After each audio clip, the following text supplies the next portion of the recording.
Today is December 17th, 2023. And in just 4 days from now, we'll arrive at the winter solstice. Half of the earth will be tilted the farthest away from the sun, such that it's the shortest and darkest day of the year in the northern hemisphere. But with it brings the promise of increasing light in the days and months ahead. And in ancient traditions dating as far back as the late Stone Age, the winter solstice has symbolized rebirth, renewal, a new beginning. And of course, we can say the same about the upcoming New Year's celebration that's going to happen in a couple weeks.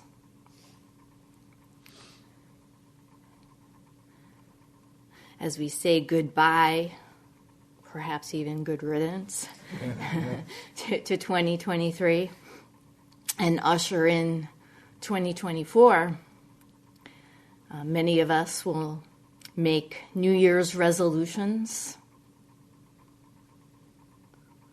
to take up a new habit or behavior that is, say, more healthier or skillful, and letting go of our old harmful or unskillful ways.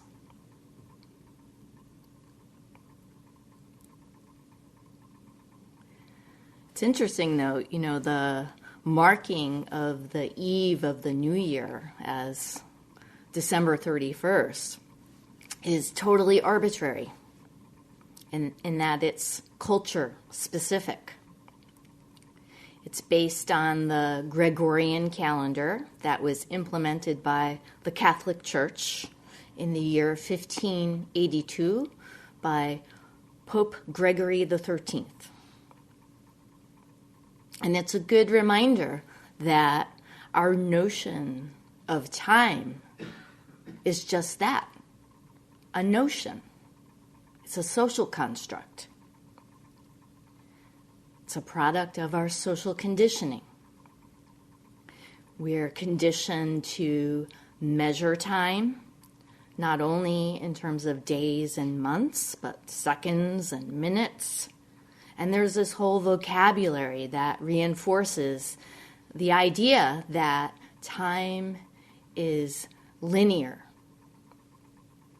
Words like earlier and later, before and after. And we've got watches and clocks and cell phones and calendars to keep track of how we spend our time. And that we use an economic metaphor, spend, to refer to our relationship to time is also very telling. Time is money. It has value. It's a commodity. It can be measured, bought, sold, saved. It can be used for gain. It's not to be lost or wasted, squandered. And many of us lament that we don't have enough of it. We don't have enough time, or that we're always running out of it. We might tell ourselves, if only there was an extra hour in the day, then I would have time to sit or exercise or, whatever it is that we've been struggling to do.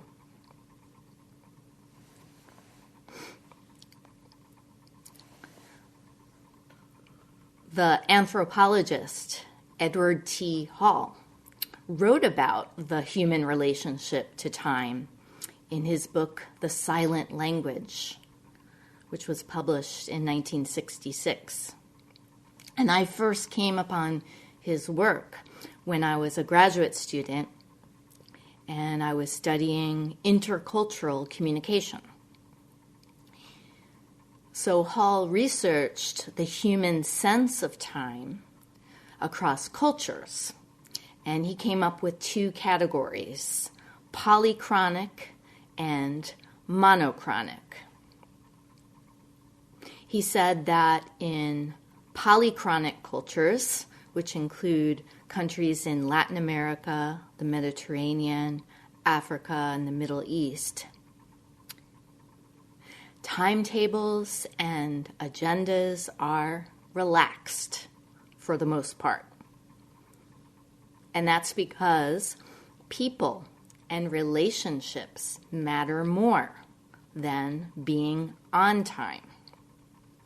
So in a polychronic society, there's no offense in arriving late to a meeting or event. Plans and schedules are fluid. What matters most is addressing people's needs and interests in the moment. So meetings may not only start late, but they may run on in the interest of the natural course of conversation.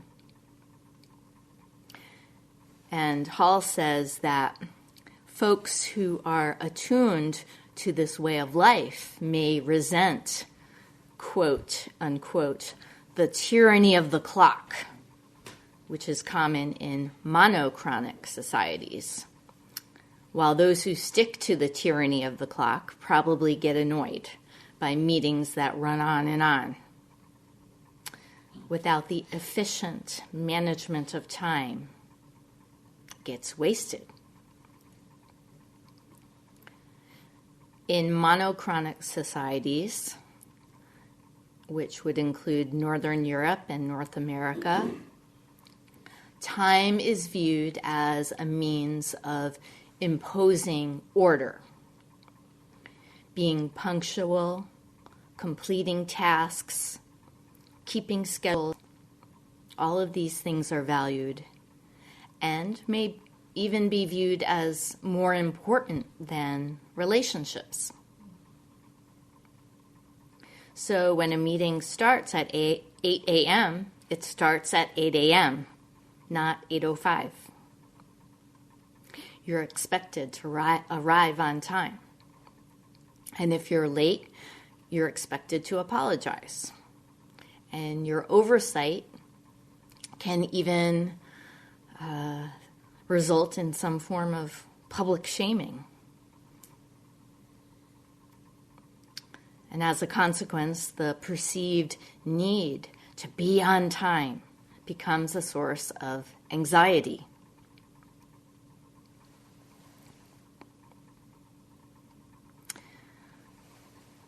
Now, in the tradition of Zen training, being on time has a very different quality to it than what Hall describes of monochronic cultures. I'm not aware of him including Zen monasteries in his cross-cultural study. For those in the training program at our center, when the big bell is struck 5 minutes before the start of a formal sitting, we need to be in the zendo or on our way to the zendo. It's a signal to drop whatever we're doing, which requires awareness, not being lost in thoughts, and to respond without hesitation. So on the surface, it might appear that we're clinging to time in a monochronic sense. But actually, in heading straight to the zendo at the sound of the bell, we're learning to let go. So the emphasis is not so much on being on time as it is noticing and responding. And also the timing of rounds, whether they're 25 minutes or 35 minutes, helps us also to let go of our individual preferences. In sitting still with others, we're a lot less likely to fidget. And this only aids us in allowing the body-mind to settle. Timed rounds are also in the spirit of practicing in unison as a Sangha, making a commitment to support one another's practice.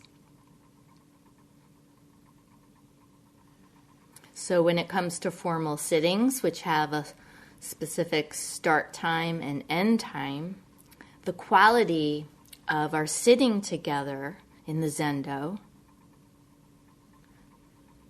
would be compromised if people were routinely arriving late or leaving early, particularly during a round of sitting. It's not so much an issue during Kinhin when there's movement in the Zendo.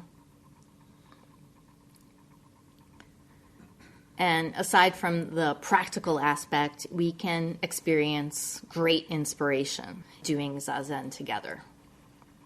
Whether here in the Zendo or on Zoom,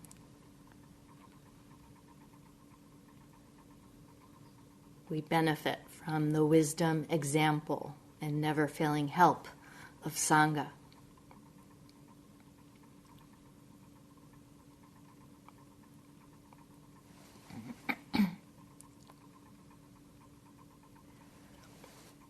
Getting back to Hall's research on time,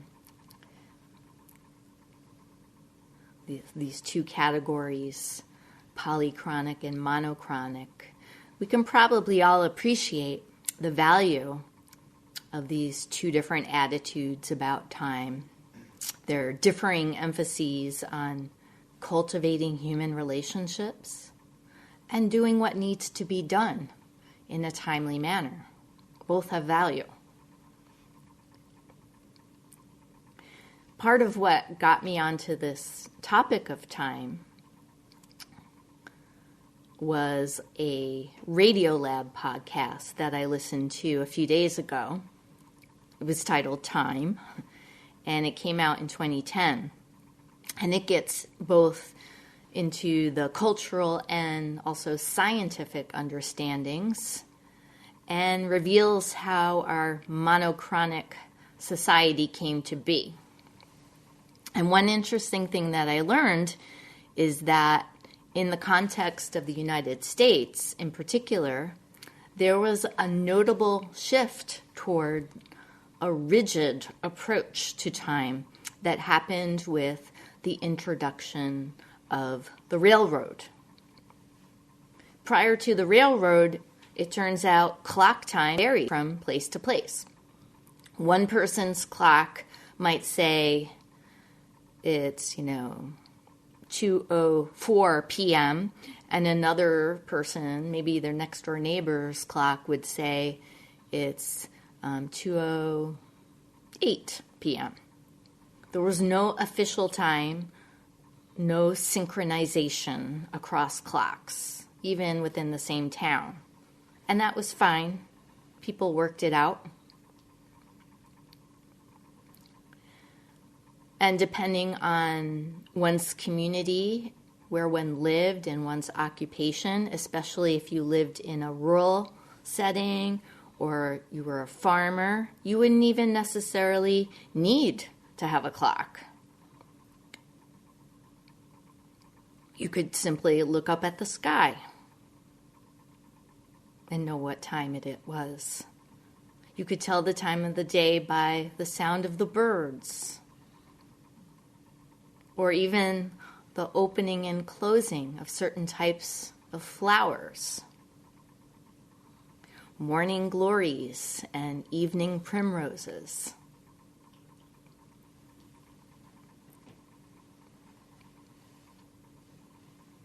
You didn't need a clock to tell you it was time to wake up, time to eat, time to work.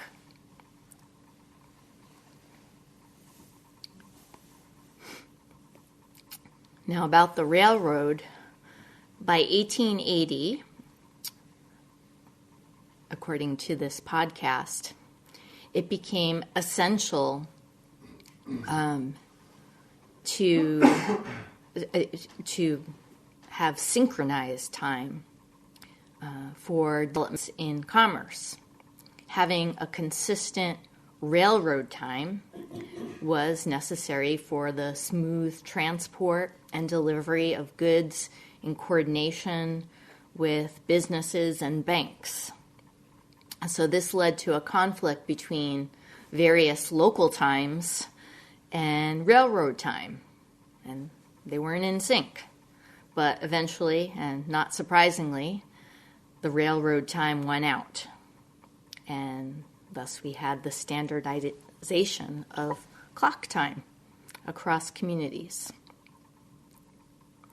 And this is all kind of fascinating to me to see to what extent, time as we conventionally understand it and take it for granted is a social construct. But that's not to say that time doesn't pass. The passing of time is an observable phenomenon, and it's a significant part of being a living being. Every day we can observe the interplay of light and darkness, the cycle of the seasons, spring to summer, fall to winter, back to spring, the winter and summer solstice. So in a very basic way, we experience time as movement, change, and change is constant. Birth, death, arising and disappearing, growth and decay. It's not just a process that we can observe outside ourselves. We're it. We are change. We are time. Nothing about us is static.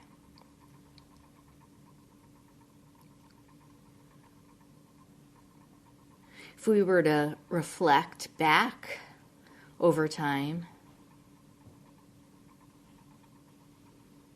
we might be aware of changes in ourselves,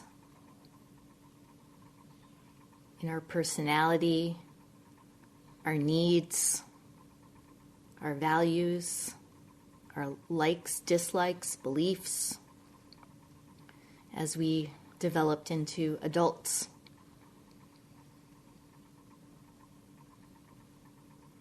Everything we associate with our identity, though, is in flux. I'm not the person I was 10 years ago, and I'm not the person I was a second ago. We're constantly in motion and responding and adapting to changing conditions. And of course, we experience this in a very, very bodily way. Our bodies transform as we age. In our younger years, at first, we get taller, but then at some point, perhaps once we reach 50 or 60, we start to get shorter. Our skin becomes wrinkly. Joints stiffen up, muscles atrophy.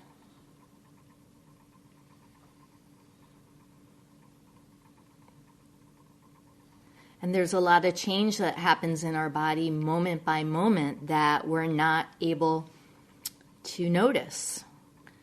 It's beyond our ordinary perception.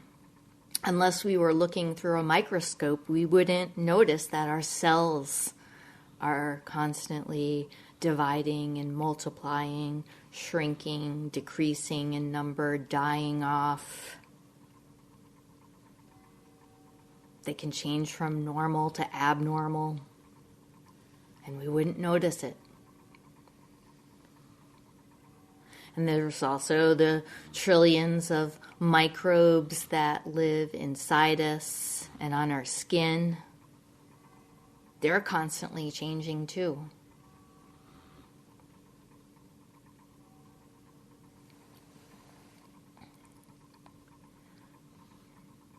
Here at Arnold Park, we have an inscription on the wooden block that's played to signal the start of a formal sitting. And it's a verse attributed to Zen Master Dogen.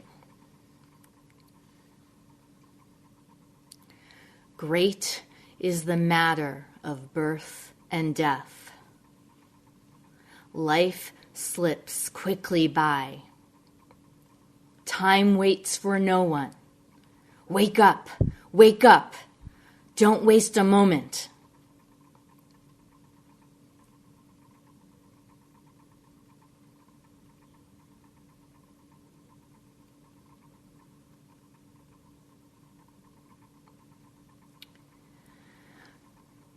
Life can and does change in a moment.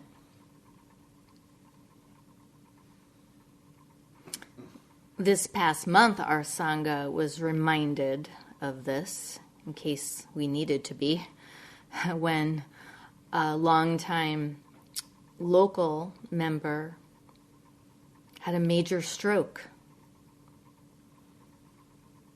Up until the moment he had that stroke, he had been leading an active, healthy life,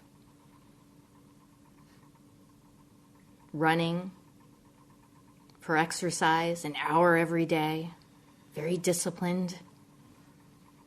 And then, one day, seemingly out of nowhere, in just one instant, everything changed for him.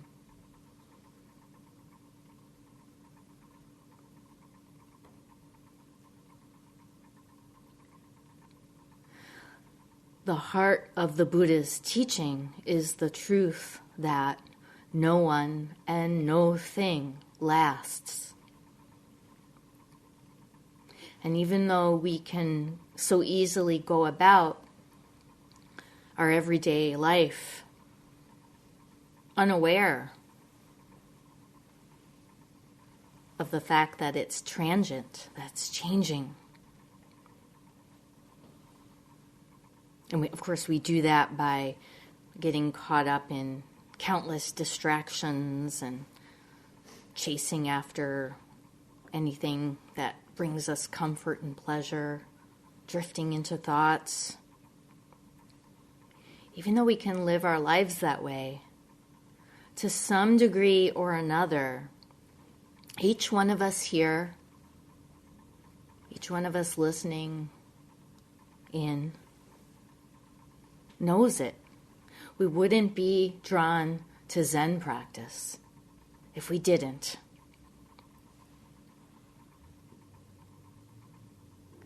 And we can distract ourselves all we want. It doesn't change the truth that one day, sooner or later, we and the people we love will die. We just don't know the timing of it.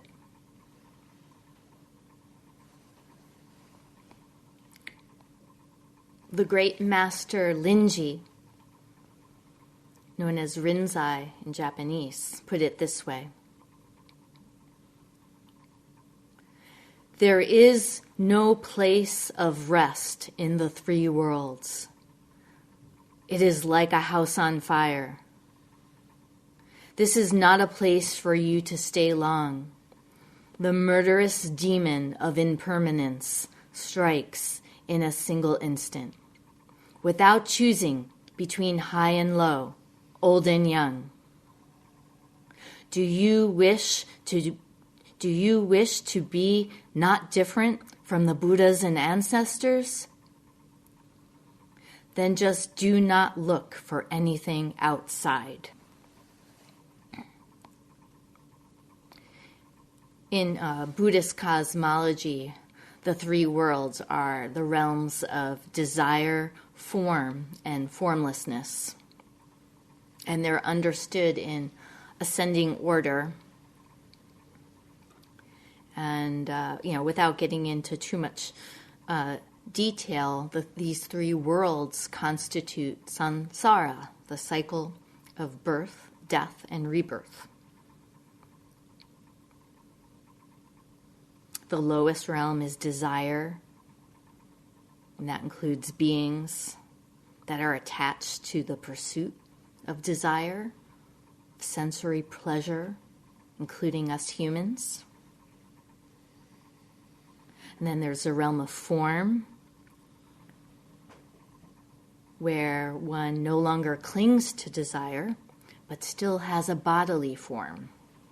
And then lastly, the highest realm, formlessness, where there's no material body, just consciousness. So when Linji says there's no place of rest in the three worlds, it's like a house on fire, he's saying that in order to liberate ourselves from samsara, time is of the essence. The fire is burning right now. What better time than now? If not now, when? And then he says, just do not look for anything outside. In other words, turn inward. Look at me. This very moment. This.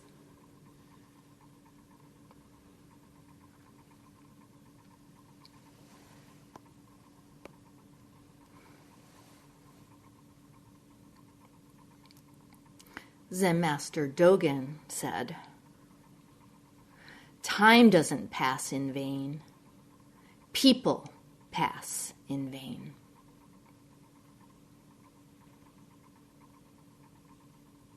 Each and every moment, we're presented with a choice.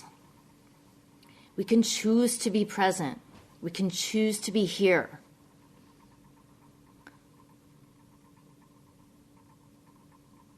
We can choose not to drift away into thoughts.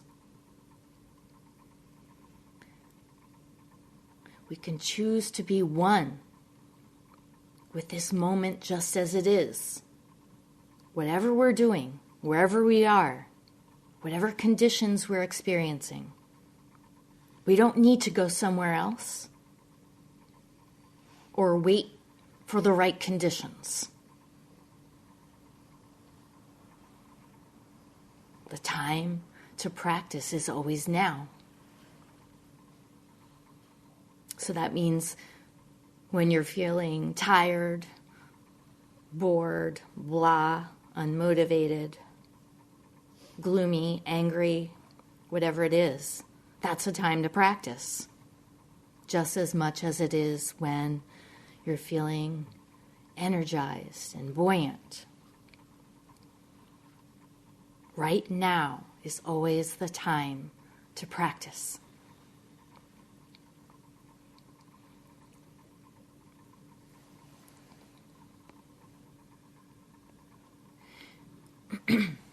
In the Blue Cliff record, case number 6, Umon addressed the assembly and said, I don't ask about the days before the 15th of the month, but what about after the 15th? Give me a word about those days. And then Umon answered his own question, saying, every day is a good day.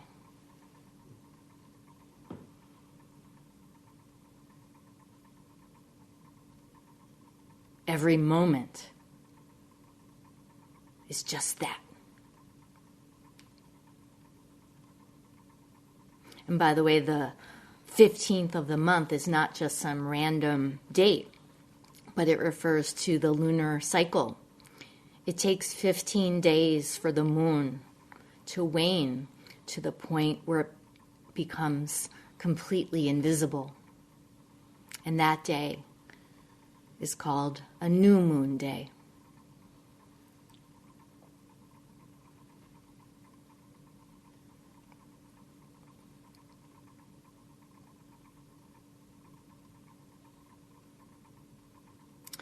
So we've looked at time so far as a social construct and as a call to practice.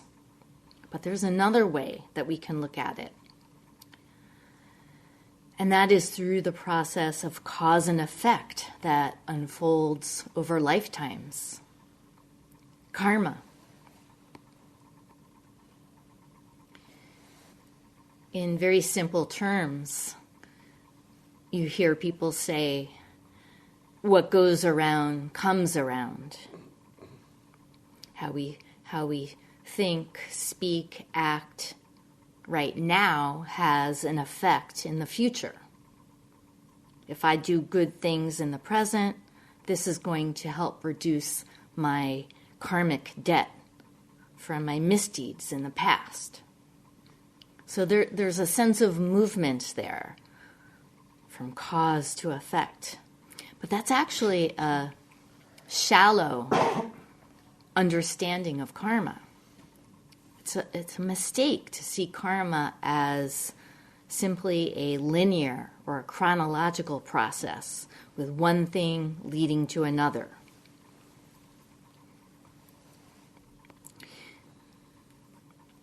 It's true that when you start a garden, say, by planting a seed, then the seed, we can say, is a cause.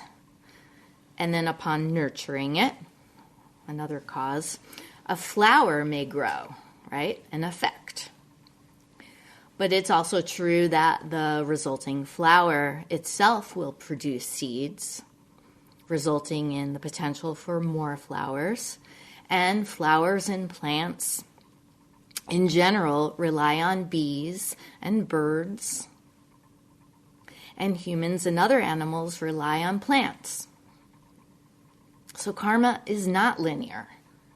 It's a vast web of interrelationships. The mutual interdependence of everything and everyone. People, animals, insects, trees, plants, mountains, rivers, cars, buildings, computers, desks. Everything exists in relationship to something else. It's all intertwined.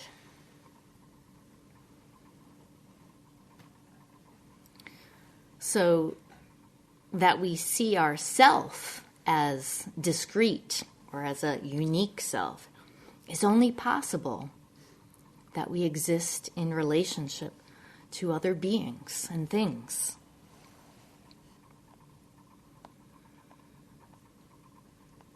There's a much larger self than us.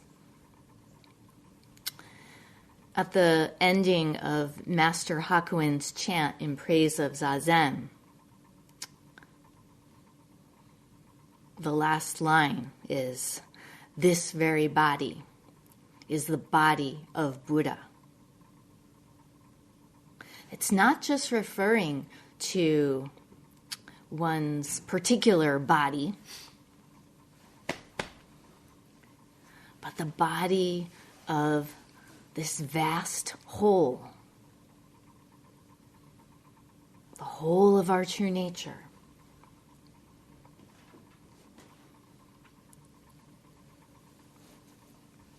I'm going to read a passage from Thich Nhat Hanh on this vast body. And although his tradition is, his practice tradition is different from ours, this example is a really good one. And it's about the vast nature of a piece of paper. He says, "If you are a poet, you will see clearly that there is a cloud floating in this sheet of paper. Without a cloud, there will be no rain. Without rain, the trees cannot grow. And without trees, we cannot make paper. The cloud is essential for the paper to exist. If the cloud is not here, the sheet of paper cannot be here either." Interbeing is a word that is not in the dictionary yet, but if we combine the prefix inter with the verb to be, we have a new verb, interbe. Without a cloud, we cannot have paper, so we can say that the cloud and the sheet of paper inter are. If we look into this sheet of paper even more deeply, we can see the sunshine in it. If the sunshine is not there, the forest cannot grow. In fact, nothing can grow, even when we cannot grow without sunshine. Or even we cannot grow without sunshine. And so, we know that the sunshine is also in the sheet of paper. The paper and the sunshine inter are. And if we continue to look, we can see the logger who cut the tree and brought it to the mill to be transformed into paper. And we see the wheat. We know that the logger cannot exist without his daily bread, and therefore the wheat that became his bread is also in the sheet of paper, and the logger's father and mother are in it too. When we look in this way, we see that without all these things, this sheet of paper cannot exist. And of course, we can go on and on in this way with lots of other examples. And they all point to the wondrousness and the vastness of any given moment.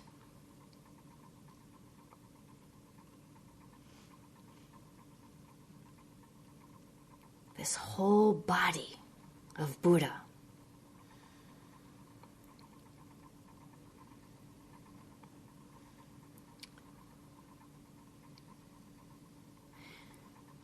In closing, I want to circle back to where we are at this juncture, this time of year. The winter solstice and the new year are almost here.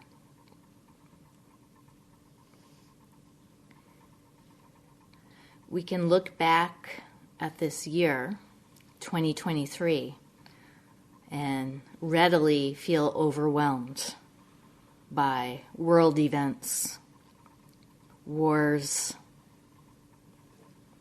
climate change, political division, intolerance, discrimination, injustice of all kinds. And then in our personal life, we may have faced really difficult events and challenges in our life. The death of a loved one, the ending of a relationship, a family crisis, a health scare. We may have a lot of anxiety about what next year will bring.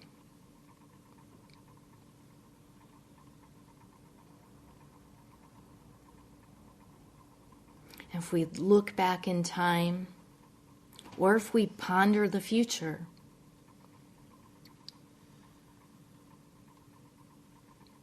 we need to recognize that we're dwelling in thoughts.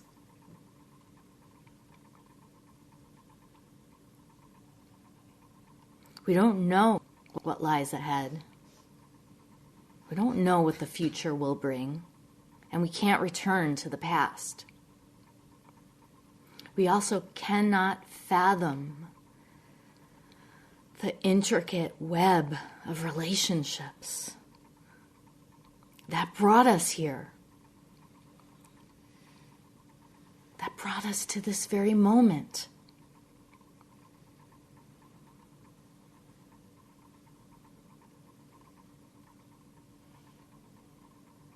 But what we have is the opportunity to be present. We have this practice that helps us to cultivate that, to experience life as it is, right now.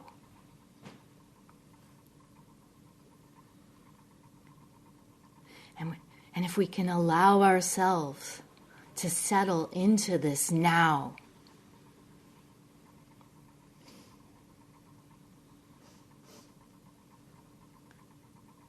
there is no time.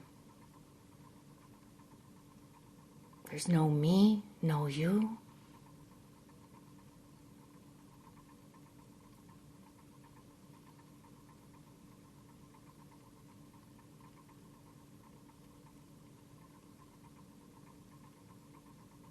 There's just this.